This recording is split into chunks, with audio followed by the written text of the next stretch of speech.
மத்தேயு 18ஆம் அதிகாரம். அவ்வேளையிலே சீஷர்கள் இயேசுவினிடத்தில் வந்து, பரலோக ராஜ்யத்தில் எவன் பெரியவனாய் இருப்பான் என்று கேட்டார்கள்.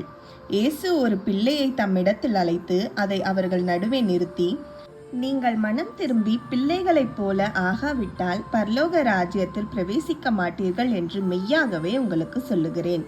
ஆகையால் இந்த பிள்ளையைப் போல தன்னை தாழ்த்துகிறவன் எவனோ அவனே பரலோக ராஜ்யத்தில் பெரியவனாய் இருப்பான். இப்படிப்பட்ட ஒரு பிள்ளையை என் நாமத்தின் நிமித்தம் ஏற்றுக்கொள்ளுகிறவன் என்னை ஏற்றுக்கொள்ளுகிறான்.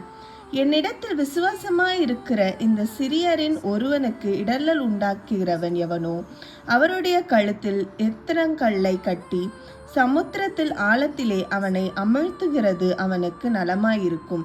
இடர்களின் நிமித்தம் உலகத்துக்கு ஐயோ! இடரல்கள் வருவது அவசியம். ஆனாலும் எந்த மனுஷனால் இடரல் வருகிறதோ அவனுக்கு ஐயோ! உன் கையாவது உன் காலாவது உனக்கு இடரல் உண்டாக்கினால் அதை தரித்து எரித்து போடு. நீ 2 கையுடையவனாய் அல்லது 2 காலுடையவனாய் நித்திய அக்கினியிலே தள்ளப்படுவதை பார்க்கிலும் சப்பானியாய் அல்லது ஊனனாய் நித்திய ஜீவனுக்குள் பிரவேசிப்பது உனக்கு நலமாயிருக்கும். உன் கண் உனக்கு இடரல் உண்டாக்கினால் அதை பிடுங்கி எரித்து போடு. 2 கண்ணுடையவனாய் எரிநகரத்தில் தள்ளப்படுவதை பார்க்கிலும் ஒற்றை கண்ணனாய் ஜீவனுக்குள் பிரவேசிப்பது உனக்கு நலமாயிருக்கும். இந்த சிறியரில் ஒருவனையும் அற்பமாய் எண்ணாதபடிக்கு எச்சரிக்கையாய் இருங்கள். அவர்களுக்குரிய தேவ தூதர்கள் பரலோகத்திலே என் பரமபிதாவின் சமூகத்தை எப்போதும் தரிசிக்கிறார்கள் என்று உங்களுக்கு சொல்லுகிறேன்.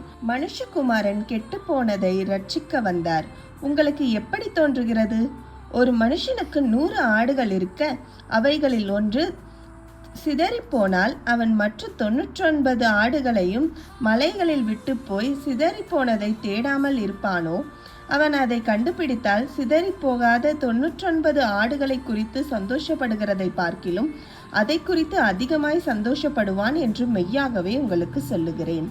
இவ்விதமாக இந்த சிறியரில் ஒருவனாகிலும் கெட்டு போவது பரலோகத்தில் இருக்கிற உங்கள் பிதாவின் சித்தமல்ல. உன் சகோதரன் உனக்கு விரோதமாக குற்றம் செய்தால் அவனிடத்தில் போய் நீயும் அவனும் தனித்திருக்கையில் அவன் குற்றத்தை அவனுக்கு உணர்த்து. அவன் உனக்கு செவி கொடுத்தால் உன் சகோதரனை ஆதாயப்படுத்தி கொண்டாய். அவன் செவி கொடாமற் போனால் 2-3 சாட்சிகளுடைய வாக்கினாலே சங்கதிகள் எல்லாம் நிலைவரப்படும்படி 2 வரை உன்னுடனே கூட்டி கொண்டு போ. அவர்களுக்கும் அவன் செவி கொடாமற் போனால் அதை சபைக்கு தெரியப்படுத்து. சபைக்கும் செவி கொடாது இருப்பானால் அவன் உனக்கு அஞ்ஞானியாய் போலவும் ஆயக்காரனைப் போலவும் இருப்பானாக. பூலோகத்திலே நீங்கள் எவைகளை கட்டுவீர்களோ அவைகள் பரலோகத்திலும் கட்டப்பட்டிருக்கும். பூலோகத்திலே நீங்கள் எவைகளை கட்டவிழ்க்கிறீர்களோ அவைகள் பரலோகத்திலும் கட்டவிழ்க்கப்பட்டிருக்கும் என்று மெய்யாகவே உங்களுக்கு சொல்லுகிறேன். அல்லாமலும் உங்களில் 2 பேர் தாங்கள் வேண்டிக் கொள்ள போகிற எந்த காரியத்தை குறித்தாகிலும் பூமியிலே ஒருமனப்பட்டிருப்பதால் பரலோகத்தில் இருக்கிற என் பிதாவினால் அது அவர்களுக்கு உண்டாகும் என்று உங்களுக்கு சொல்லுகிறேன். ஏனெனில் 2 பேராவது 3 பேராவது என் நாமத்தினாலே எங்கே கூடுகிறார்களோ அங்கே அவர்கள் நடுவே இருக்கிறேன் என்றார். அப்போது பேதுரு அவரிடத்தில் வந்து, ஆண்டவரே, என் சகோதரன் எனக்கு விரோதமாய் குற்றம் செய்து வந்தால் நான் எத்தனை தரம் மன்னிக்க வேண்டும்? 7 தரம் மட்டுமோ என்று கேட்டான். அதற்கு இயேசு, 7 தரம் மாத்திரமல்ல, 770 தரம் மட்டும் என்று உனக்கு சொல்லுகிறேன்.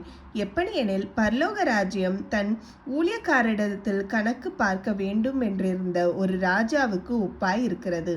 அவன் கணக்கு பார்க்க தொடங்கின போது 10,000 தாலந்து கடன் பட்டவன் ஒருவனை அவனுக்கு முன்பாக கொண்டு வந்தார்கள். கடனை தீர்க்க அவனுக்கு நிர்வாகம் இல்லாதபடியினால் அவனுடைய ஆண்டவன் அவனையும் அவன் பெண்ஜாதி பிள்ளைகளையும் அவனுக்கு உண்டான எல்லாவற்றையும் விற்று கடனை தீர்க்கும்படி கட்டளையிட்டான். அப்பொழுது அந்த ஊழியக்காரன் தாழ விழுந்து வணங்கி, ஆண்டவனே, என்னிடத்தில் பொறுமையாயிரும், எல்லாவற்றையும் உமக்கு கொடுத்து தீர்க்கிறேன் என்றான். அந்த ஊழியக்காரனுடைய ஆண்டவன் மனதிறங்கி அவனை விடுதலை பண்ணி கடனையும் அவனுக்கு மன்னித்து விட்டான். அப்படி இருந்த அந்த ஊழியக்காரன் புறப்பட்டு போகையில் தன்னிடத்தில் 100 வெள்ளிப் பணம் கடன் பட்டிருந்தவனாகிய தன் உடன் வேலைக்காரன் ஒருவனை கண்டு அவனை பிடித்து தொண்டையை நெரித்து, "நீ பட்ட கடனை எனக்கு கொடுத்து தீர்க்க வேண்டும்" என்றான். அப்பொழுது அவனுடைய உடன் வேலைக்காரன் அவன் காலிலே விழுந்து, "என்னிடத்தில் பொறுமையாயிரும், எல்லாவற்றையும் உமக்கு கொடுத்து தீர்க்கிறேன்" என்று அவனை வேண்டிக் கொண்டான். அவனோ சம்மதியாமல் போய் அவன் பட்ட கடனை கொடுத்து தீரும் அளவும் அவனை காவலில் போடுவித்தான். நடந்ததை அவனுடைய உடன் வேலைக்காரன் கண்டு மிகவும் துக்கப்பட்டு ஆண்டவனிடத்தில் வந்து நடந்ததையெல்லாம் அறிவித்தான். அப்பொழுது அவனுடைய ஆண்டவன் அவனை அழைப்பித்து, "பொல்லாத ஊழியக்காரனே, நீ என்னை வேண்டிக் கொண்டபடியினால் அந்த கடன் முழுவதையும் உனக்கு மன்னித்து விட்டேன்.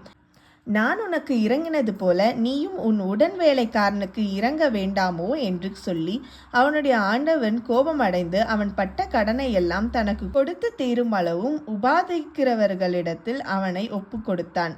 நீங்களும் அவனவன் தன் தன் சகோதரன் செய்த தப்பிதங்களை மனப்பூர்வமாய் மன்னியாப்பற் போனால் என் பரமபிதாவும் உங்களுக்கு இப்படியே செய்வார் என்றார். இன்றைக்காக வாசிக்க வேண்டிய வேத வாக்கியம் அது வாசித்து முடிந்தாயிற்று.